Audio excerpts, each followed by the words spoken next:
Hi folks, Puffin here with your Antifa News Brief for September 22nd, 2022. This is an entertainment supplemental because I've been talking about the Grab 'em by the Posse hashtag and how it hasn't become a reality for people to form posses to grab Trump mutineers to keep them from overthrowing our country, including Trump himself. It doesn't need to become a reality as long as the people who have these jobs do their jobs. So as long as the FBI, the DOJ arrest these people, other judges kick them off of their positions, make sure they cannot run for office, because according to the 14th Amendment, Article 3, I think, they cannot run for office. They're invalidated from being in office, so we shouldn't even be talking about it. But if they're allowed to take office, then yes, they will have to be forcibly removed by real Americans because they are traitors to our country working for Putin, which is really, really obvious, and the reason why the authorities should already be taking it seriously, so no one will have to resort to grabbing them by the posse. But the entertainment side of this is that I've been watching Miss Marvel, and she's Pakistani American, and it has scenes where it shows federal agents, Damage Control is the agency in this series, infiltrating mosques and abusing their rights. Now, that's not right. It shouldn't happen, and it shouldn't have happened back then, and it shouldn't happen now, but apparently is still continuing to happen because the story is set in modern day.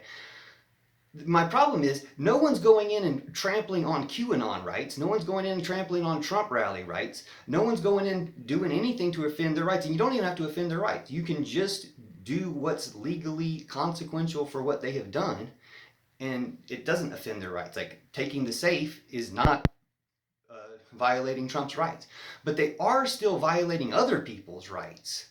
So until you hear a comparable story about them violating some Trump mutineers' rights, to get to the bottom of this and actually stop them, or even if they don't violate their rights, just actually doing their jobs. Until we hear that story, we can't trust that they're not complicit in Putin's plan to overthrow and destroy America. And I know plenty of vets weren't going to take Trump's disrespect of John McCain, for instance. Well, are you going to take the Trump mutineers' disrespect of our entire country and everything all of our ancestors suffered a lot to get to this point, one way or another. Whether you're proud of it for war or we're ashamed of it for the terrible things that America has done, we're here now, and if we want to make it worth something, we should save this country and save the world in the process. And the common enemy to both is the Trump mutineers.